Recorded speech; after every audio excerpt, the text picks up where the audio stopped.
Teman-teman, jangan lupa share, like, and subscribe. Semoga tetap jaya channel UHYPE. Assalamualaikum warahmatullahi wabarakatuh. Kawan-kawan UHYPE Center Official dimanapun Anda berada, salam sejahtera, salam sehat selalu. Semoga kita tetap dalam keadaan sehat walafiat. Konten pada kali ini saya akan mengangkat seputar persoalan perguruan tinggi. Mengapa konten ini saya harus angkat? Karena saya sadar betul bahwa sebuah negara, kemajuan sebuah peradaban itu ada kaitannya dengan kualitas sebuah pendidikan atau perguruan tinggi sebuah negara.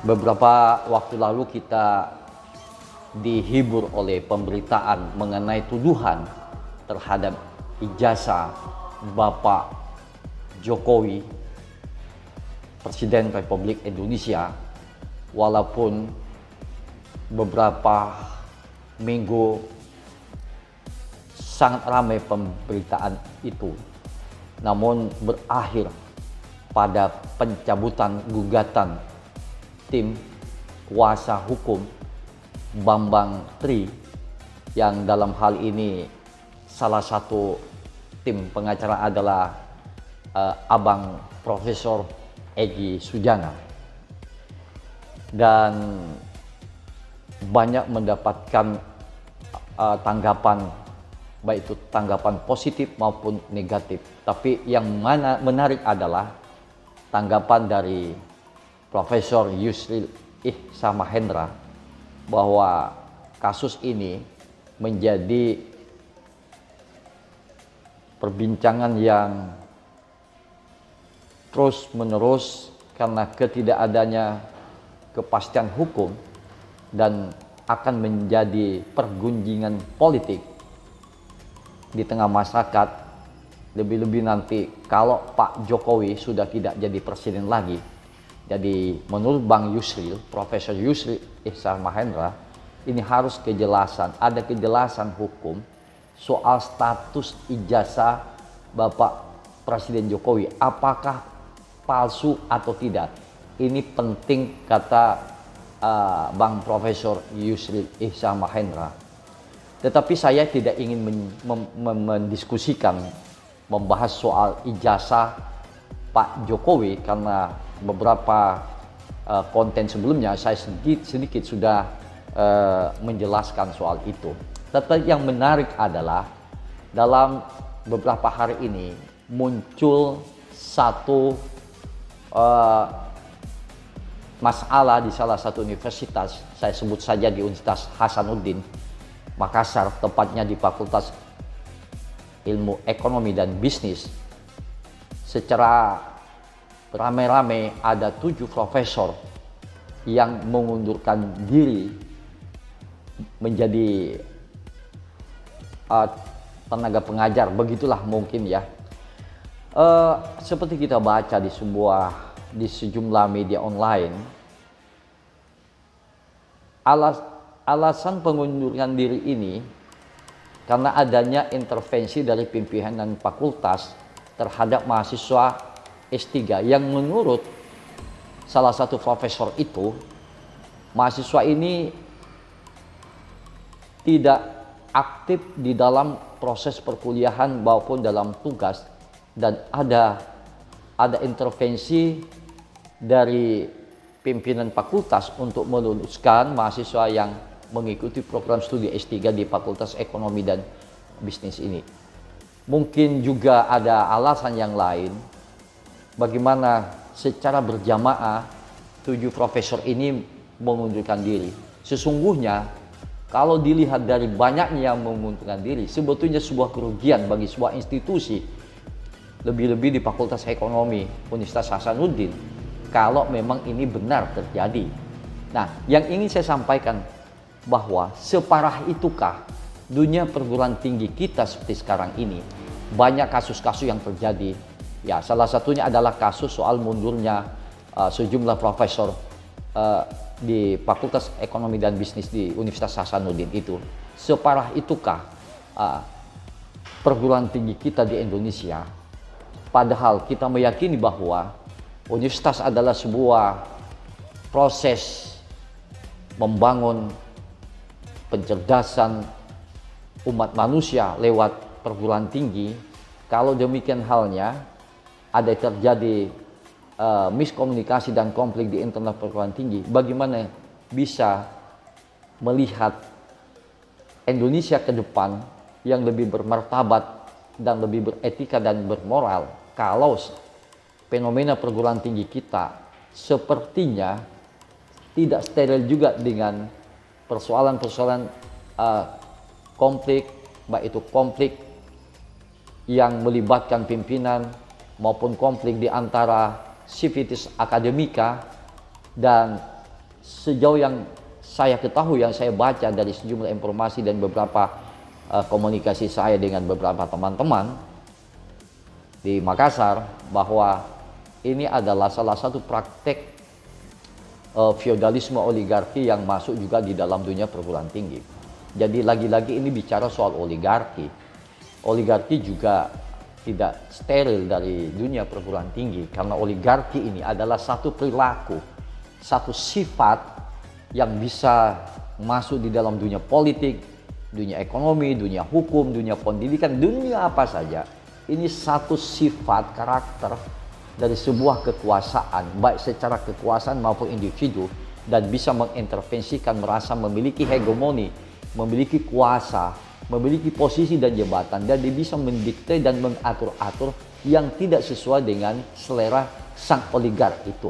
Nah, realitas perguruan tinggi kita hari ini, misalnya juga terjadinya praktek koruptif, misalnya pemecatan salah satu rektor di salah satu universitas di Lampung misalnya, itu juga, dan kasus-kasus tidak bermoral yang lain, kemudian juga soal jual indikasi jual beli ijazah, jadi menjadi sarjana yang instan, khususnya kelas-kelas non reguler, banyaknya pejabat-pejabat yang tidak jelas kuliahnya, ya, memanfaatkan kemudahan-kemudahan yang membuat tugas itu asistennya, ya, sang pejabat itu bisa saja hanya sekedar datang ujian atau ikut wisuda. Dan ini fenomena yang terjadi di alam dunia perguruan tinggi kita. Jadi sahabat-sahabat semua, jadi langit suci perguruan tinggi kita, ya, itu sudah tercoreng oleh kepentingan instan pragmatis, sekedar orang begitu gampangnya mendapatkan sertifikat, mendapatkan sebuah identitas kesejahteraan, lebih-lebih menjelang calon pemilihan anggota legislatif. Saya sebagai dosen banyak juga dapatkan telepon, Pak, bisa nggak kuliah 1-2 tahun bisa lulus? Ya, ini pertanyaan yang sering saya jumpai. Bisa nggak kuliah tidak aktif dan bisa kita masuk dan bisa kita lulus, dan tidak kuliah yang beneran. Jadi asal kuliah jadi-jadian, kuliah asal kuliah, ya, sekedar datang. Apalagi ada namanya program ekstensi atau program non reguler, ini menjadi lahan, bisa menjadi alat permainan antara pimpinan fakultas atau elit-elit di universitas, karena ada relasi kuasa.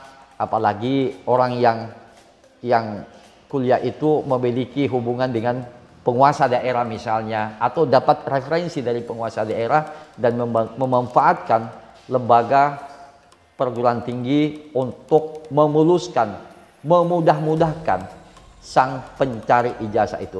Ini realitas, ini simptom dari dunia perguruan tinggi kita. Ini sebuah fenomena yang terjadi di mana saja, ya, bukan hanya seperti kasus di Makassar misalnya, karena ada intervensi dekan, dan di situ juga pimpinan universitas, rektor sudah menjelaskan bahwa bisa saja dekan itu memiliki hak untuk mengevaluasi atau ada pertimbangan lain. Tetapi yang coba saya mempelajari di situ, saya coba amati apa yang saya tangkap dari pemberitaan itu. Nah, di sini juga ada ada cara-cara instan untuk mudah lulus. Misalnya dia tidak ada tugas, tidak ada kuliah, apalagi kuliahnya lewat online ya. Nah, online ini yang memang memudahkan bagi mahasiswa, bisa online sambil tiduran, bisa online sambil masak di dapur, ikut perkuliahan bisa sambil online di kantor. Jadi ini sebetulnya teknologi seperti ini ada baiknya, tapi ada negatifnya. Jadi online ini sudah menjadi dikapitalisasi sekedar untuk memudah-mudahkan untuk kuliah, ya. Dan sambil online, sambil kerja, ya. Ini sudah kita bisa lihat bagaimana menciptakan sebuah kualitas. Kuliah yang benar aja secara reguler teratur dengan ketat belum jaminan juga bagaimana seseorang atau individu bisa berkualitas, apalagi dengan cara-cara online. Ya banyaklah yang ujian disertasi lewat online, apalagi masa-masa Covid itu ya. Jadi online, di situ ada dokter. Ya, mudah-mudahan tidak mengurangi substansi dan kualitas, tapi inilah realitas yang melanda dunia pendidikan kita, khususnya 2 tahun terakhir sejak Covid itu. Nah, kembali ke persoalan bagaimana runtuhnya martabat dan kualitas perguruan tinggi dengan cara mudahnya orang mendapatkan ijazah, mudahnya orang mendapatkan gelar, baik itu gelar S1, S2. Jadi sepertinya gelar itu tidak menjadi sakral, sudah tidak menjadi hal yang membanggakan, tidak menjadi hal yang kebanggaan bagi keluarga, karena sangat gampangnya orang bisa dapat gelar. Ya, kasarnya asal bisa bayar. Ya, kuliah jadi-jadian. Ya, kuliah seminggu 1 kali, 2 minggu sekali, atau bagaimana bisa dapatkan ilmu? Lebih-lebih kuliahnya orang-orang yang sudah bekerja. Apa itu kerja di Pemda, apa itu swasta. Ya, bisa saja di sini ada politik transaksional akademik, bisa membayari, ya, yang mengerjakan tugas asisten. Nah, kita juga bingung. Ada pejabat yang gelarnya sampai 5, sampai 6, sampai 7. Kapan kuliahnya? Oleh karena itu, saya kira perlu penertiban dari Menteri Pendidikan ini, ya, agar kita tidak rusak sebagai bangsa ini. Sekedar mengumpulkan ijazah, sekedar lulus. Ini perlu kontrol, evaluasi kebijakan yang seperti ini. Ya, coba kita lihat itu. Seseorang yang pejabat punya ijazah gelar sampai 5-6. Kapan kuliahnya? Ini sebetulnya sama dengan menghina-hina eksistensi perguruan tinggi, menghina orang yang kuliah beneran, menghina orang yang kuliah S1, S2 yang beneran, S3 yang beneran, berdarah-darah. Kuliah, menulis disertasi, menulis proposal disertasi, sampai keluar masuk rumah sakit. Ada orang yang gak jelas kuliahnya, tiba-tiba dengar kabar ikut wisuda, ikut yudisium. Kapan kuliahnya? Pak Menteri, Profesor, para ahli-ahli pendidik, ini harus kita tanggulangi ini dengan kebijakan yang ketat ini. Gak bisa perguruan tinggi ini kayak sertifikat pelatihan saja. Ya, kayak pasar gelap ijazah. Jadi jangan sampai kesan perguruan tinggi ini menjadi pabrik ijazah. Ya, tidak ada kualitas atau sekejar mengejar kuantitas, apalagi perguruan tinggi swasta mengandalkan SPP dari mahasiswa dan menafikan kualitas. Ini berbahaya. Sekedar perguruan tinggi identik pabrik ijazah. Ini sudah saatnya lembaga perguruan tinggi ini lebih selektif, bukan seperti parade pasar malam, parade pasar pabrik ijazah. Pak Menteri, tolong ini tertibkan ini yang begini-begini ini. Ijazah, gelar-gelar HC, honoris causa, humoris causa, profesor-profesor yang gak jelas itu, ya, karena dia bisa bayar, karena dia pejabat. Kasihan yang benar-benar mau profesor, ya, harus nulis jurnal internasional bereputasi, nulis skopus penelitian macam-macam, tetek bengek untuk mendapatkan gelar profesor. Ini ada yang karena dia pejabat, seorang tokoh politik, begitu gampangnya dapat gelar honoris causa. Ini awan gelap dunia perguruan tinggi di Indonesia. Jangan sampai perguruan tinggi ini menjadi pasar gelap, pasar malam. Sekedar orang mencari ijazah, mencari formalitas karena dia seorang politisi atau ingin menjadi calon kepala daerah atau menjadi politisi. Bukankah banyak sekali ijazah yang dipersoalkan?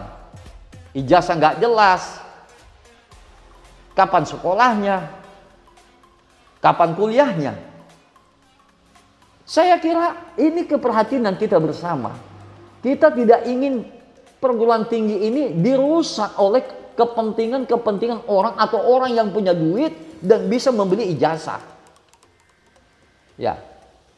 Bagaimana praktek jual beli gelar honoris causa. Kemudian gelar profesor.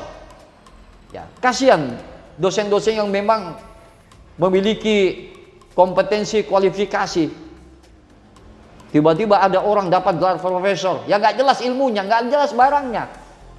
Ya, dapat gelar honoris causa. Ya, saya tidak menyebut honoris causa. Humoris causa, lucu-lucuan aja.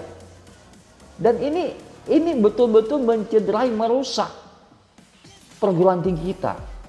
Perguruan tinggi kita ini bukan soal ijazah, bukan soal sertifikat, tapi bagaimana dunia perguruan tinggi menciptakan kualitas.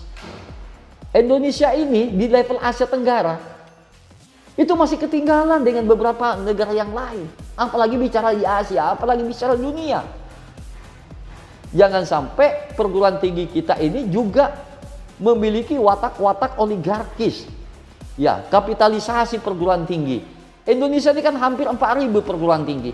Malaysia itu tidak lebih 20%. Saya lama di Malaysia. Ya, kalau kita bicara kualitas, juga Thailand bagus. Sekarang Vietnam sudah mulai. Jadi begitu gampangnya mewisuda, meluluskan yang kapan kuliahnya orang ini. Ya. Lebih-lebih pejabat yang kuliah, ikut kelas non reguler. Kapan kuliahnya? Orang wisuda ikut wisuda, orang yudisium ikut yudisium.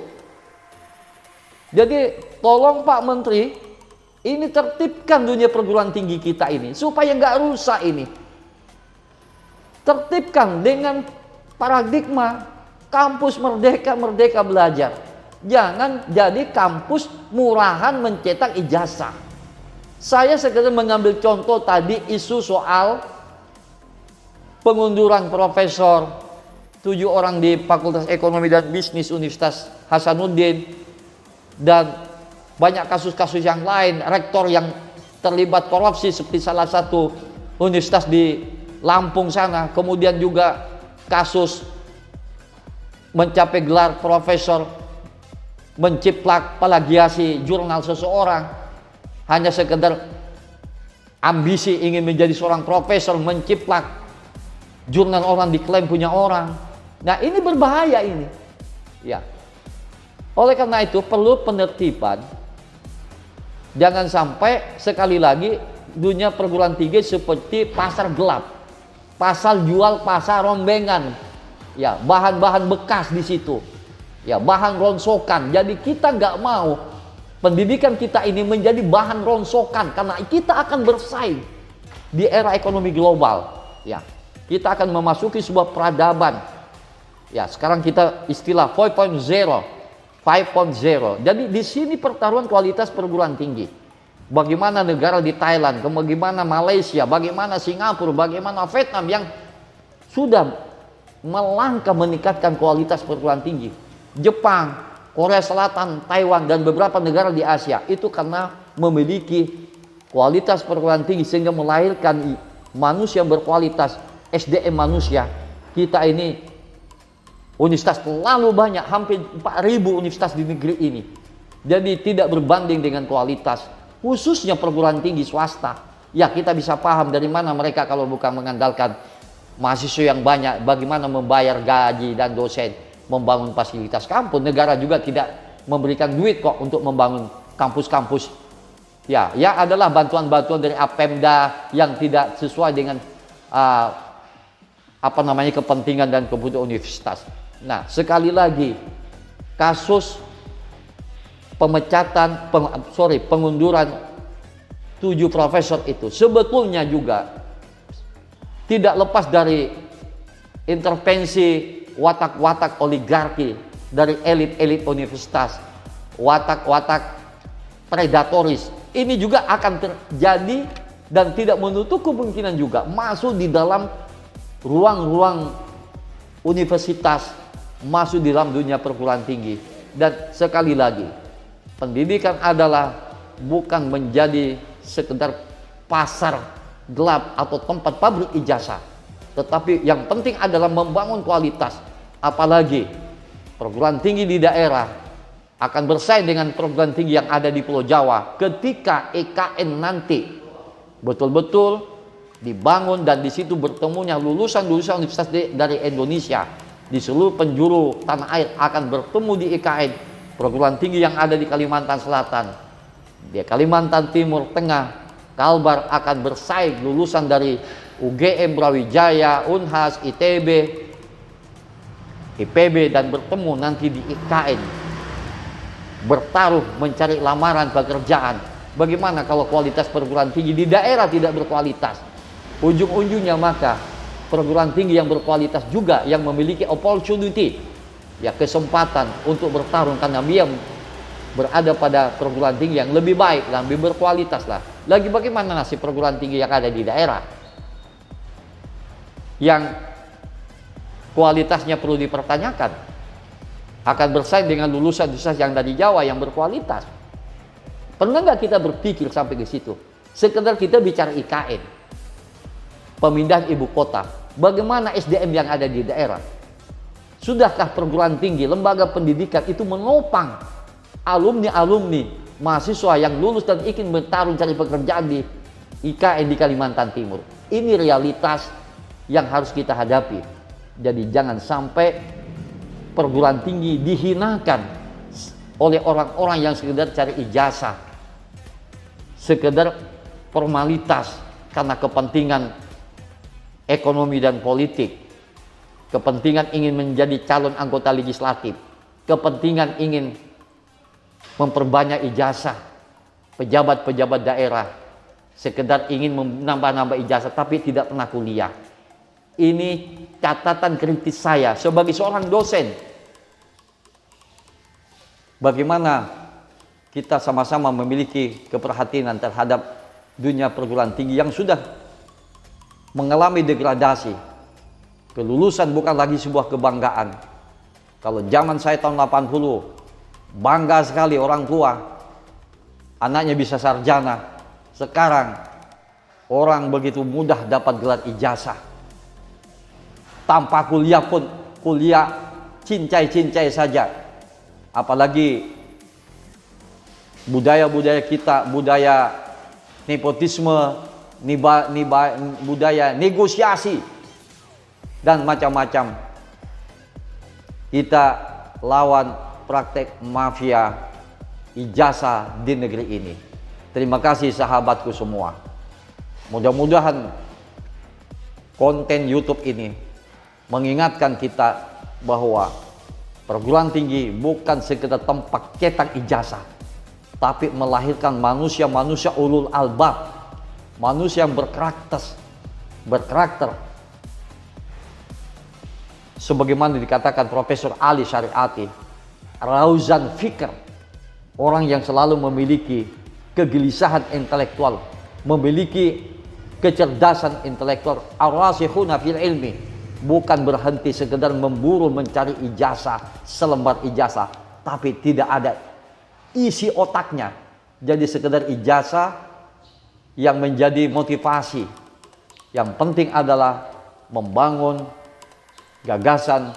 Tugas perguruan tinggi adalah menciptakan atmosfer akademik, menciptakan perdebatan-perdebatan akademik, beradu gagasan, konsep dan ide, melahirkan pertengkaran gagasan. Kata Bang Rocky Gerung, Perguruan tinggi itu harus melatih mahasiswa geleng kepala, bukan melatih menganggukkan kepala. Itu kata Bang Rocky Gerung. Artinya apa? Perguruan tinggi itu harus memiliki kritisisme terhadap kebijakan-kebijakan yang tidak masuk akal, terhadap kebijakan negara yang tidak memihak kepada kepentingan publik. Bukan sekedar perguruan tinggi itu bisa angguk kepala, tetapi juga bisa menggelengkan kepala. Itulah eksistensi dunia perguruan tinggi sebagai lembaga transformatif, sebagai lembaga yang membebaskan, sebagai lembaga yang memiliki nilai profetik. Terima kasih. Mudah-mudahan bisa mencerahkan konten UHAIP Center Operational. Sahabatku yang saya banggakan dimanapun Anda berada. Mudah-mudahan kita sehat walafiat. Keep on spirit fighting. Dan negara ini harus kita perbincangkan secara terus-menerus sesuai dengan kompetensi dan kapasitas kita. Terima kasih. Wassalamualaikum warahmatullahi wabarakatuh.